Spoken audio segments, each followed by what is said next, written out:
Hello, my fellow nerds, and thanks again for watching another episode of Nerdboy Gaming. I am Nerdboy81, and what a day it has been.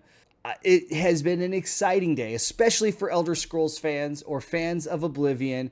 Bethesda hit a home run today with the shadow drop and announcement of Oblivion Remaster. 8 a.m. this morning, we got a 20-minute announcement, and we got to see for the first time Oblivion Remastered, and sure enough, it also dropped at that exact moment. This announcement had grown men crying all over the internet, and I would be lying if I didn't say I wasn't moved and had chills at moments during the trailer or announcement. It was so much hype. Now, unfortunately for me, I am a working man with a day job and also a family man. I mean, that's not so unfortunate. I love the fact that I'm a family man, but I wasn't able to jump on till later this evening, and so I was finally able to put in 2 to 3 hours of gameplay, and I want to share with you guys my first impressions, the good, the bad, and give you guys a little bit of gameplay on this and why I'm so excited to be jumping back into the world of Oblivion. So let's step through the gates and take a peek at my first impressions. As I mentioned, this was one of my favorite games, and it eventually became the intro to me to Elder Scrolls. See, I didn't play the Arena or Daggerfall. I played a little bit of Morrowind, but I didn't really truly understand it. And so this was the first game that really brought me to the Elder Scrolls world. And I got to tell you, I absolutely loved Oblivion. And then eventually Skyrim came out, and I absolutely loved Skyrim. But it's Oblivion for me that holds all that nostalgia. So I was very excited to jump in. Now, I played all of this on my Xbox Series X, just like I generally do with most of my games. And I was also very curious to see how this stood up against Ark Survival Ascended, which is also running on Unreal Engine 5.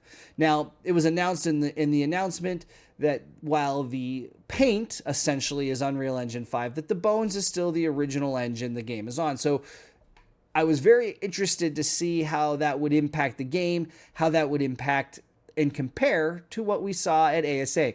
As you may know, if you've seen my stuff before, I've been very critical of the optimization on ASA in Unreal Engine 5, and I've been questioning whether Unreal Engine 5 is a good gaming engine for console. So after a couple hours, here's where I would say is the good. This game is Oblivion. At its core, it is Oblivion. It has all the nostalgia. It has all the feels. It has some of the jank of Oblivion.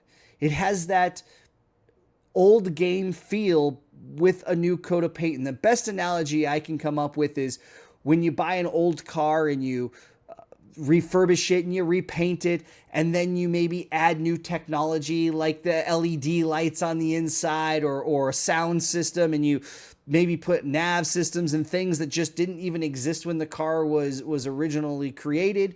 That's what this feels like. I feel like I'm driving, a 1950s souped up vehicle with all this fun new technology, but yet I still have the nostalgia of that era and that game from 2006. There's something really special in those moments of hearing the music in the opening scene. And I got to tell you, that opening graphic, that hits hard. That with the music, it was a win. And this is an area where Bethesda got a win. You start in the suit, you start just like you did. You're in a jail cell. Uriel Septim has to go through the cell. Anyway, you go through the sewers.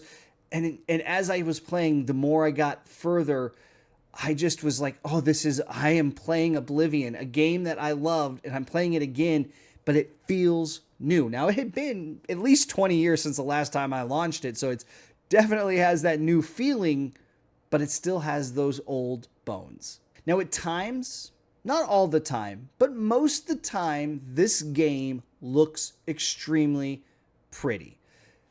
You can tell the Unreal Engine is doing its job. The foliage, the colors, the textures, at moments, this game is beautiful. In fact, there were times where I just stopped and panned across the sky because it looked pretty.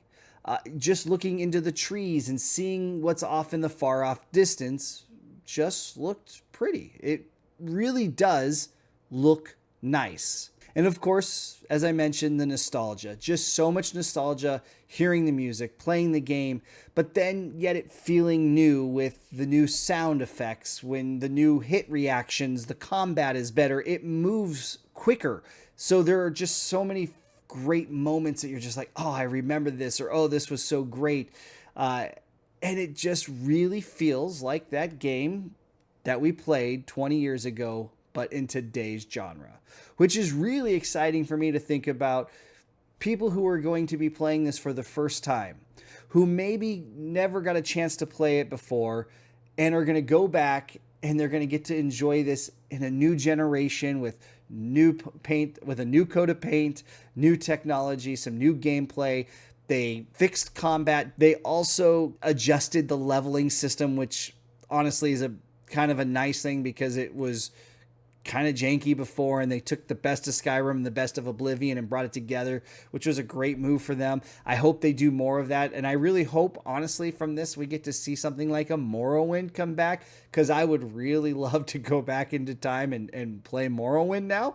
I want new content, new stuff, obviously, but there was some really great titles back in the day that I would really like to play for the first time or play again 30 years later. And for me, running on an Xbox Series X, the game ran really smooth. There was a couple jittery moments, but really not many. The game ran smooth. Now, there were some graphical issues we'll talk about here in a second when we get into the not as good. But generally, the game ran good. In my 2 to 3 hours, I didn't see there wasn't any game-breaking moments. There was one bug I saw the entire time. There were some floating mushrooms. And that was literally the only thing I saw in about 2 to 3 hours that I was like, oh, that's obviously not right. It obviously got a lot of care from Virtuos, who basically built it with the Unreal Engine, who built on top of the bones.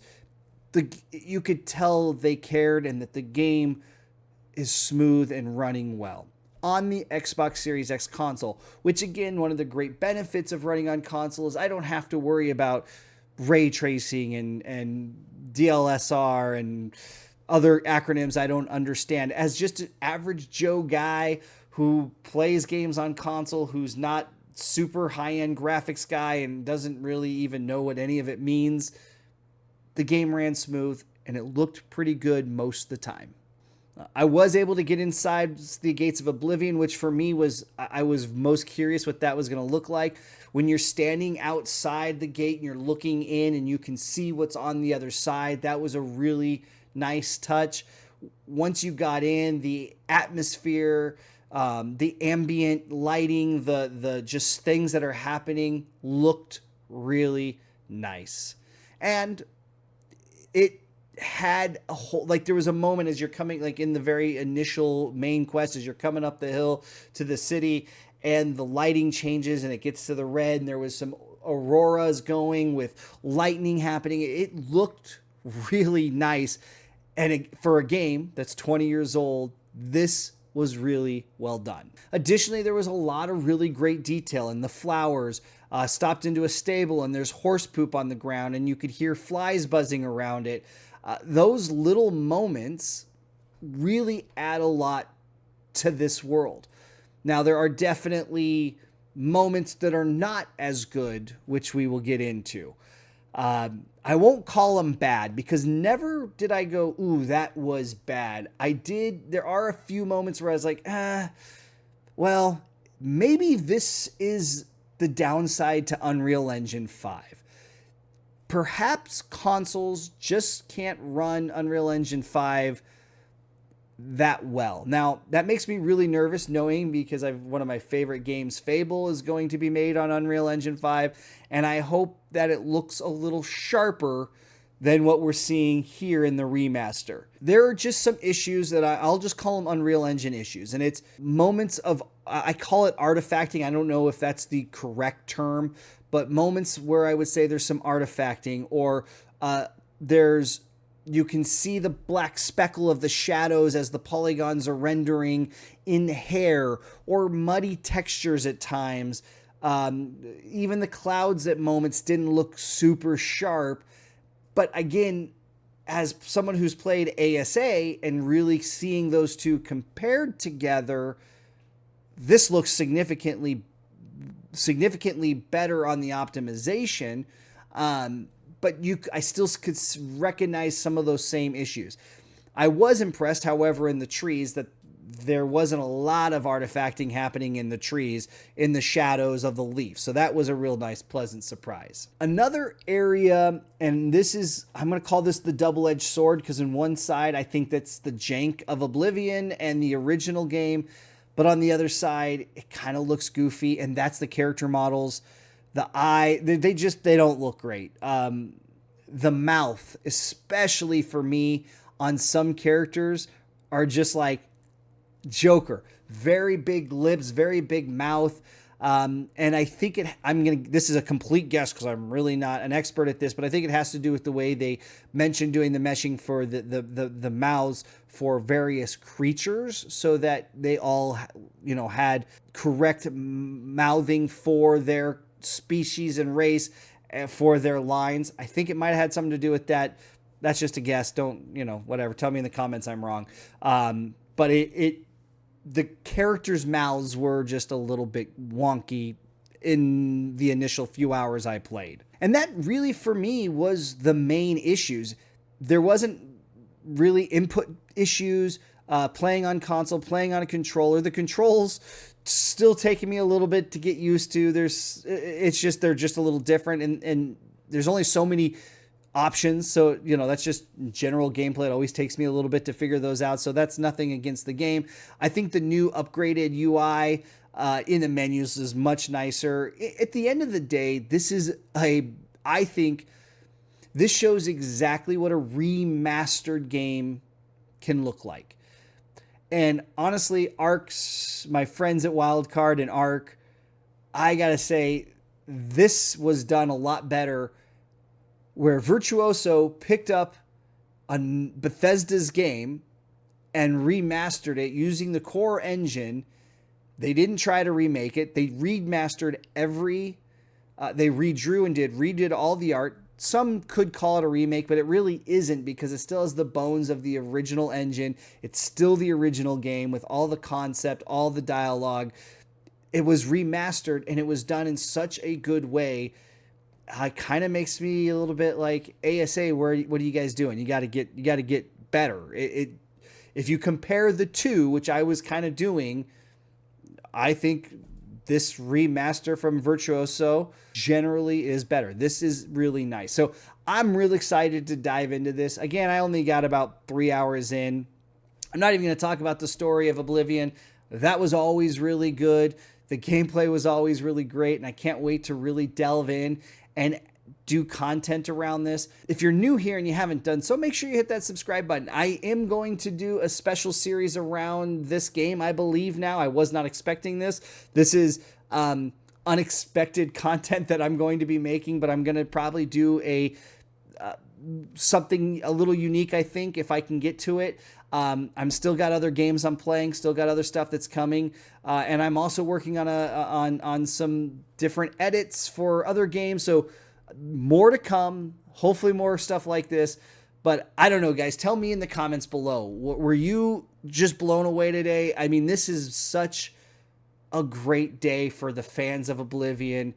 Matty plays. I can't wait to see his video. I'm sure someone should probably do a wellness check on him. He might have been crying for about an hour or two before he launched this game up. But so many fans of this, so many channels that have been created around Bethesda and Oblivion and Skyrim. This is an exciting time for all of us. And I think it's also a really great showing on what you can do when you really put your heart and soul into taking a game and making it and remastering it. I don't want to just see remasters always done, but I will say this is an exciting, I think, for what it could be and what it could mean for some older games like Fallout 3 or Morrowind or others that we all want. So, guys, with that, if you're new here and you haven't done so, hit that subscribe button. Throw up those thumbs. Tell me in the comments what you guys think. And until next time, have a great day.